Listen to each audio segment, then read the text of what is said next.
Hello, everyone, and welcome back to another episode of the Teachers Talk podcast. Today, I am joined by just Alex because we have something very, very special we want to talk about that unfortunately David or I have no experience with. So, if those of you who don't know, Alex has accepted an international teaching exchange position in Italy. So, I just want to hear all about how that sort of came about, what the application looked like, how does one even find out about that, and then what he's actually going to be doing. So I think the easiest place to start is probably, what was the application like? So I sent an email to, first of all, I just looked up like English teaching opportunities overseas, and there was a lot of stuff in Europe and Asia and Latin America. And I just thought, okay, I'll probably stick to Europe just because, like, I have family there. I'm more familiar with the culture and so on. And I just found an online application. I reached out to them over email in February, started working on it in March, April, sent over a bunch of stuff to them, resume, cover letter, a mini like graphic as to why I think I would be good for the position. Had a couple of interviews. They decided to take me.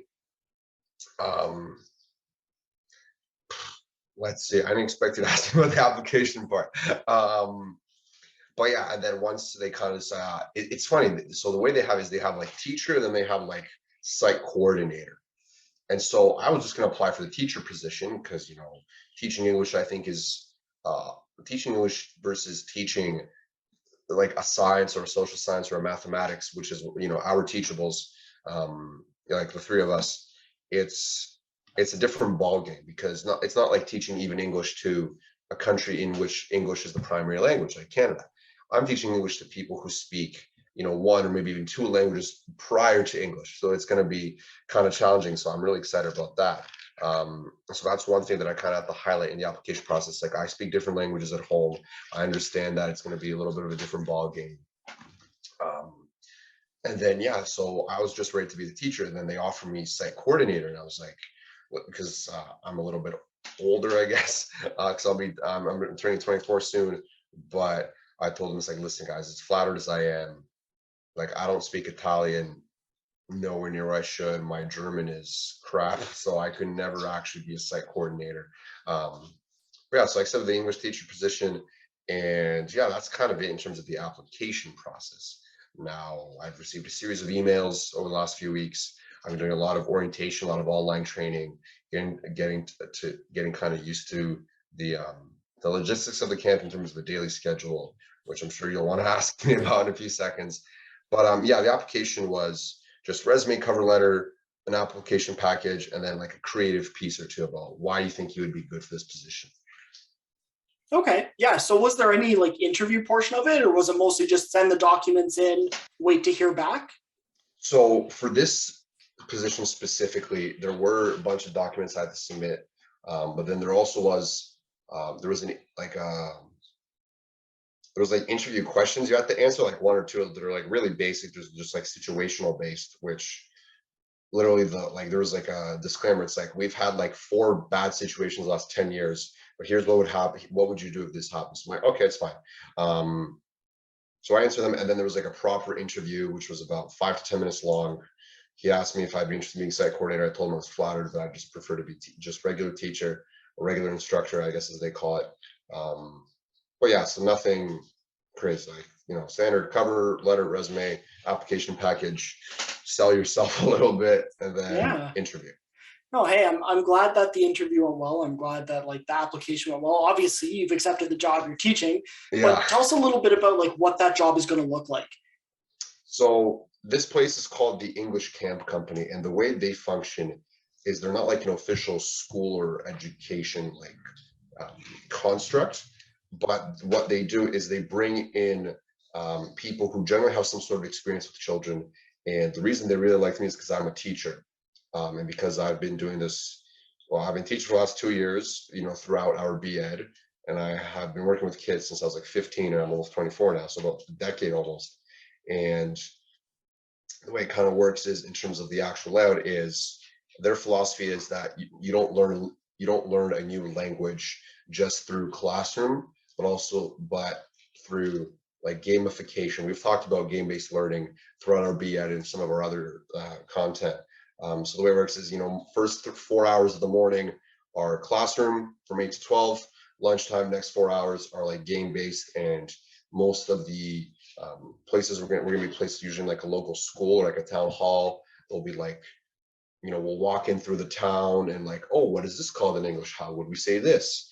So yeah, it's about half. So first, yeah, it's 4 hours in the morning of classroom time, 1 hour lunch, and then 3 hours of game-based play. So it's like a proper 9 to 5 thing. And so those are like the basic logistics in terms of how a day-to-day thing looks. And then because it's in 2 week segments, so for each, I'm going to be in a different city for 2 weeks. The last day of the second week, we have like there's like a theater performance the kids put on to show off how much they learned, and I have to write a play, which I'm absolutely terrified about because I have no creativity in my body apart from like art and like, I guess, drawing stuff. So that'll be interesting to kind of see how that kind of happens and rolls out, so to speak. But yeah, that's kind of like basic logistics. So like classroom, lunch, and then game-based play. And I think that's a really good model because classrooms, as we've experienced all in the last 28 months, can be exhausting, they can be tiring, they can be boring sometimes. And teaching through games, I think like a lot of times kids don't even realize that they're learning. For them, they're just having fun. And then at the end of a certain period of time, it's like, oh, I actually know something. How did this happen?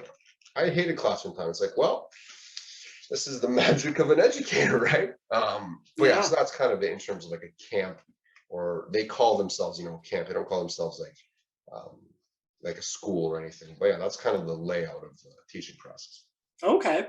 Well, I noticed there that you mentioned that you were going to be doing like 2 different cities, like in 2 week blocks. So what does the travel for the job sort of look like? So this is what the travel for the position looks like. Basically, I arrive in Italy. I arrive in Rome, and then I go to this beautiful city called Assisi, which is a town rather, about 28,000 people in about 2.5 hours north of Italy. It's picturesque. And so we have like our orientation there. So we have a couple days orientation to meet all the other instructors, meet the site coordinators, and so on. And then we basically get a package, kind of like the Amazing Race, and we get shipped off to a random part of the country. And I think the maximum travel time we were given was like 6 hours, and so they cover like the train tickets and so on. And so I sit on a train, I go somewhere for up to 6 hours. And there's a host family that's going to be waiting for myself and the other teachers. And so we get to stay with like a small town Italian family for 2 weeks, which is also really exciting. Generally, the way it works is children who are enrolled in the program or who are enrolled in the camp, their parents, or I guess in some households they have like grandparents living with them, volunteer to host the teachers or host an instructor. And so, yes, I'll be in a particular city. I can literally be anywhere across the country, which is kind of cool, but it's also terrifying at the same time, especially because I don't speak Italian. I know like a couple of basic words and random phrases, but that's about it. And so, yeah, 2 weeks in a location. We have like that theater performance at the end where the kids kind of show off the English they've learned. And then we get like a new package emailed to us. I still don't know how that's going to work because there's like not 12 sites across the country that are operating out of. So we're getting an email with a new package, and then me and other instructors are going to go to that particular location and then kind of just like rinse and repeat. So new host family, 2 weeks there. Same thing, instruction in the morning, lunch, games in the afternoon.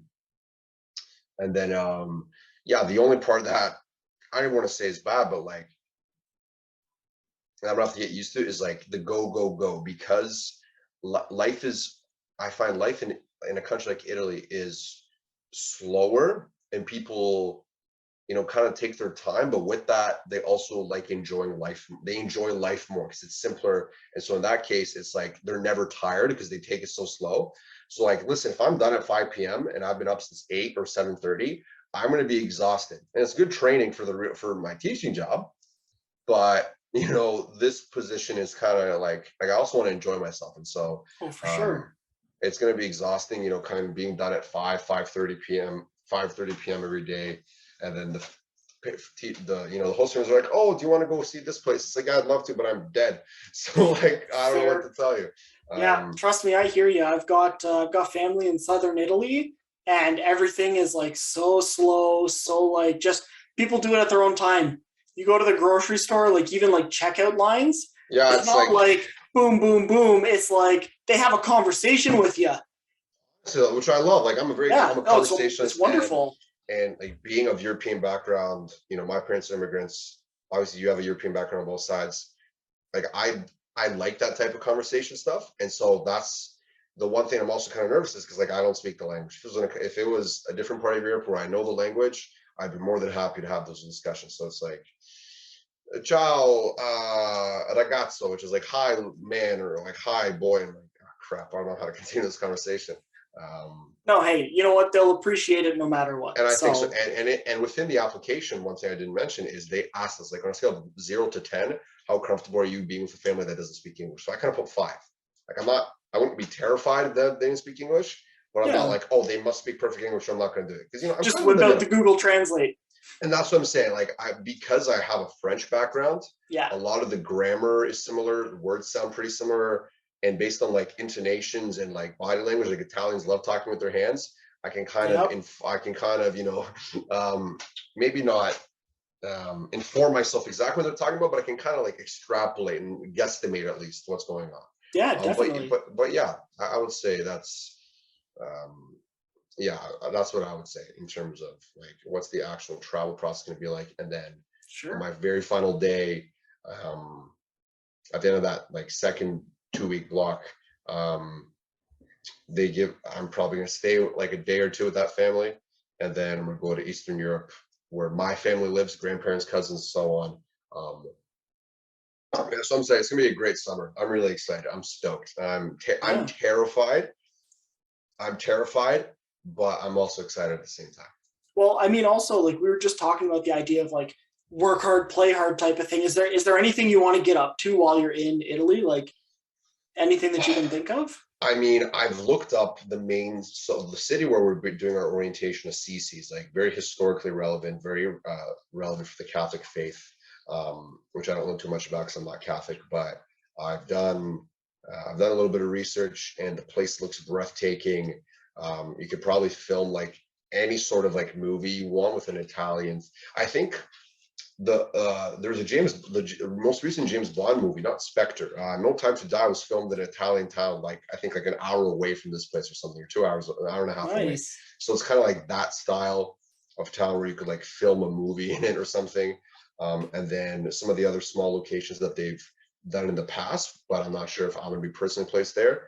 It's just so picturesque, and like the architecture, like cobblestone streets. I've seen read reviews online how everyone is so friendly, so nice, and so that's the one thing I'm looking forward to is like just getting that experience and like being under the night sky but on the other side of the planet.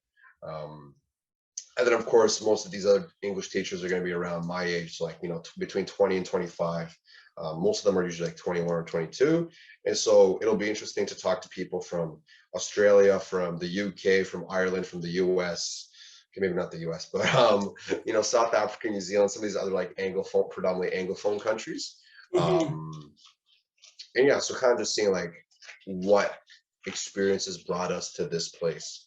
um, and so yeah, so that's what I'm saying, looking forward most of in terms of Italy. And then obviously when I go back home, um, when I go back to the motherland, just getting to see family, spend time with cousins who I haven't seen in a long time.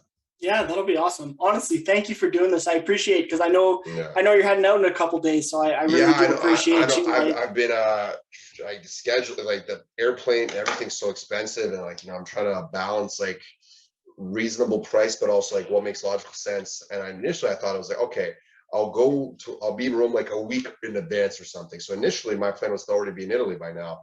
But then I'm like, listen, even if I get like a dirt cheap hotel for like $70 a night for four yeah, days, that's 200 what? That's 280 a night plus another. It would have been an extra 100 for the plane ticket. Like I can't like.